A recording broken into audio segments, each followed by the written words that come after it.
and welcome to a new episode. It might be kind of weird to wish a happy birthday to an inanimate object, but the world is a weird place. So, happy 10th birthday to the Bitcoin white paper. It sure has inspired a whole lot over the past 10 years, a lot of which I am grateful for, but it seems like it's also inspired a bit of a copycat. Unfortunately, it's one who hasn't quite got that anonymous thing figured out, at least not as well as Satoshi.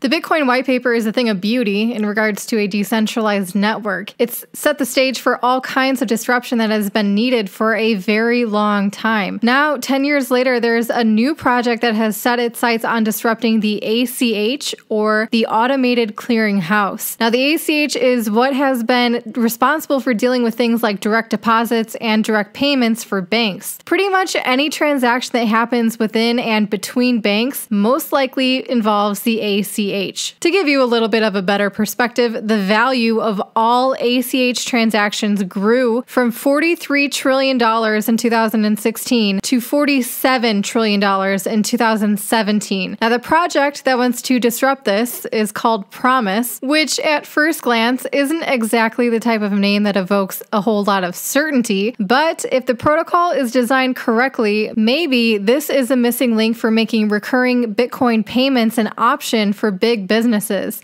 If you want to learn more about Promise, I've included links to the initial white paper as well as a supplemental edition which names its 3 authors. Another thing that I'm grateful for is this new appreciation that is growing. That is the appreciation for decentralization in the systems that allow you to store and trade cryptocurrencies.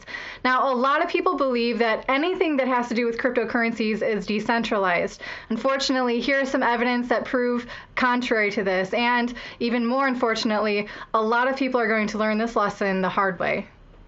Once again, those who have placed their faith in a centralized exchange are facing some tough consequences. There once was an exchange called Mt. Gox. In 2014, this centralized exchange cut and run, or rather the CEO of this exchange took a lot of Bitcoin, 200,000 Bitcoin, that were ultimately entrusted to the exchange by a whole lot of people. There were attempts to launder these coins through another centralized exchange called BTC-E. Now, BTC-E was shut down and then heavily fined by the US government. Of course, not long after, and with the help of some familiar BTC-E employees, a new exchange came into existence called WEX, or W-E-X. Unfortunately, those who had not really done much research on this new exchange, or else were willfully ignorant, chose to keep their coins here for either storage or trading opportunities.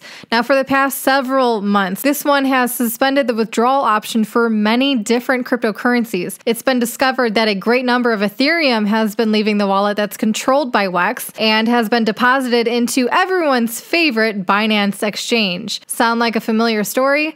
No doubt, this is a truly disappointing situation for those who have been aware of it and for those who are now finding out. But the best thing that can come from this is for there to be a new wave of woke individuals who will be seeking out more secure, more decentralized options for storing and trading their cryptocurrencies. This space is full of individuals who hold decentralization highly and who had the foresight to understand that the problems with centralized exchanges will only increase over time. These individuals have been working hard to create decentralized exchanges. I talk about them a lot, and today is no different. If you want to store your cryptocurrencies safely, get yourself a hardware wallet and learn how to use it in the safest way possible. There are a ton of videos that exist which explain the safe steps to take and why. Search them out and study them. If you want to trade your cryptocurrencies safely, learn how to first of all, identify a properly decentralized exchange and how to properly use it. I've made a lot of videos that go over all of these things, so I will be including links to them down below in the video description. Now I'm going to end this one with a healthy reminder, one that we all need from time to time. It's Halloween.